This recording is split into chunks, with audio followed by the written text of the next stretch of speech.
বাড়িতে আপনারা fish fry প্রায় সবাই বানিয়েছেন, তবে আজকে আমি বানাবো চিকেন ফ্রাই। আর যেটা বানাবো একদম ইজি প্রসেসে, যাতে বাড়িতে কোনো গেস্ট আসলে কিংবা চায়ের সাথে খেতে কিছু ইচ্ছা করলে ঝটপট বানিয়ে ফেলতে পারবেন। আর বাড়িতে বানানো এই চিকেন ফ্রাই এতটাই ইয়ামি হয় যে বাচ্চা থেকে বড় সবাই পছন্দ করবে। তাহলে চলুন শুরু করা যাক। এখানে আমি 750 গ্রাম বোনলেস চিকেন নিয়েছি। আর চিকেনের পিসগুলো এরকম একটু ফিলের আকারে কেটে নিয়েছি, এরকম থিকনেস হবে ফিলেগুলোর। সবার প্রথমে চিকেন ফিলেগুলো ম্যারিনেট করব, তার জন্য এখানে 2টো পাতিলেবুর রস নিয়েছি। এর অর্ধেকটা আমি চিকেনে দেবো আর বাকি অর্ধেকটা পরে কাজে লাগাবো। সঙ্গে দিয়ে দেবো স্বাদ মতো নুন, আর দেব ছোট চামচের 2 চামচ গোলমরিচের গুঁড়ো। বড় চামচ হলে 1 চামচ দিলেই হবে। এরপর সব ইনগ্রিডিয়েন্টসগুলো চিকেনের সাথে ভালো করে মিশিয়ে নেব। এই মাখানোটা কিন্তু খুব ভালো করে করতে হবে, যাতে প্রতিটা চিকেনের গায়ে সব উপকরণগুলো যেন ভালো করে মিশে যায়। 15 থেকে 20 মিনিটের জন্য চিকেনটা রেস্টে রেখে দেবো। আর যতক্ষণ চিকেনটা ম্যারিনেট হচ্ছে ততক্ষণ বাকি প্রিপারেশনগুলো করে নেব। মশলার জন্য আমি এখানে 50 গ্রাম মতন আদা, একটা গোটা রসুনের কোয়া আর 7 থেকে 8টা কাঁচা লঙ্কা নিয়েছি। একটা মিক্সিং জারে আগে আমি এই আদা, রসুন আর কাঁচা লঙ্কাগুলো দিয়ে দেবো। এরই সঙ্গে দিয়ে দেবো ধনেপাতা পরিমাণটা একটু বেশি দেবেন। সঙ্গে দিয়ে দেবো 2টো পেঁয়াজ কেটে। এরপর যে পাতিলেবুর রসটা অর্ধেক রেখেছিলাম সেটা দিয়ে দেবো। দিয়ে দেবো স্বাদ মতো নুন, এখানে আমি 1/2 চামচ মতো নুন দিয়েছি। আর সবশেষে দেবো 2 চামচ টক দই। এই সব কিছু একটা মিহি পেস্ট করে নেব। জল যদি দরকার হয় একটু জল দিতে পারেন। এরপর একটা কাঁচের বড় বোল নিয়ে নেব, বা বড় পাত্র নিলেও হবে। এখানে ম্যারিনেট করা চিকেনগুলো দিয়ে দেবো। এরপর চিকেনের উপরে এই যে পেস্টটা করেছিলাম সেটা দিয়ে দেবো। এরপর চিকেনের সাথে পেস্টটা খুব ভালো করে মাখিয়ে নিতে হবে।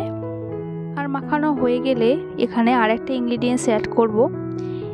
গন্ধরাজ লেবুর একটু জেস্ট এখানে দিয়ে দেবো, এতে ফ্লেভারটা কিন্তু খুব ভালো আসে। জেস্টারটা আবার চিকেনের সাথে ভালো করে মিশিয়ে নেব। চিকেনটা রেস্টে রেখে এবার পরের প্রিপারেশনে চলে যাব।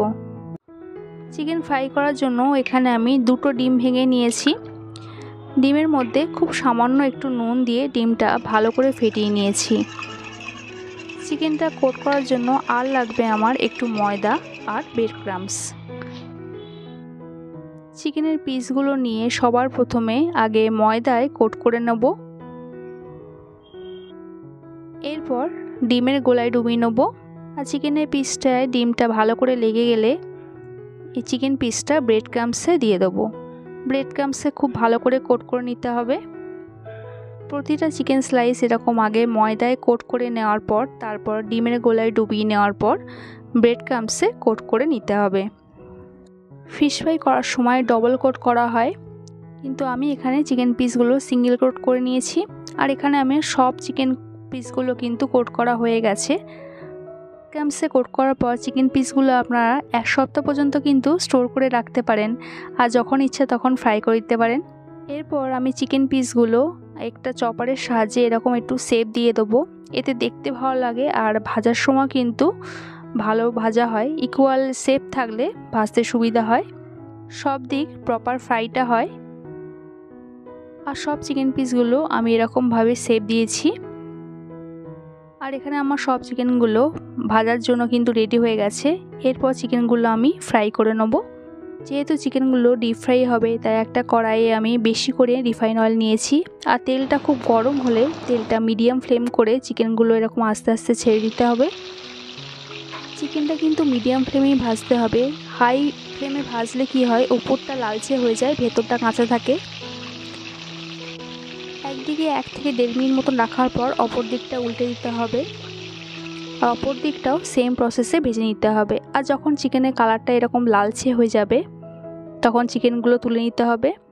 দেখতেই পাচ্ছেন কি সুন্দর হয়েছে, একদম দোকানের মতন কিন্তু দেখতে লাগছে। আর এর স্বাদও কিন্তু দোকানের থেকে কোনো অংশে কম হবে না। ফিশ ফ্রাই কিন্তু ফিলে করা একটা যেমন ঝামেলা থাকে, চিকেন ফ্রাই কিন্তু সেই ঝামেলাটা একদমই নেই। যে কেউ বাড়িতে এরকম ফিলে করে আর চটজলদি চিকেন ফ্রাই করে নিতে পারে। সার্ভ করেছি চিকেন ফ্রাইয়ের উপর থেকে একটু চাট মশলা ছড়িয়ে দিয়ে, আর সঙ্গে দিয়েছি ধনেপাতার চাটনি আর একটু পেঁয়াজ কুচি। আপনারা চাইলে টমেটো কেচাপ বা কাসুন্দির সাথেও খেতে পারেন। আজকে রেসিপিটা ভালো লাগলে একটা লাইক করবেন, আর আমার চ্যানেলে নতুন হয়ে থাকলে চ্যানেলটা সাবস্ক্রাইব করার অনুরোধ রইল। দেখা হচ্ছে পরের রেসিপিতে। সবাই সুস্থ থাকবেন, ভালো থাকবেন।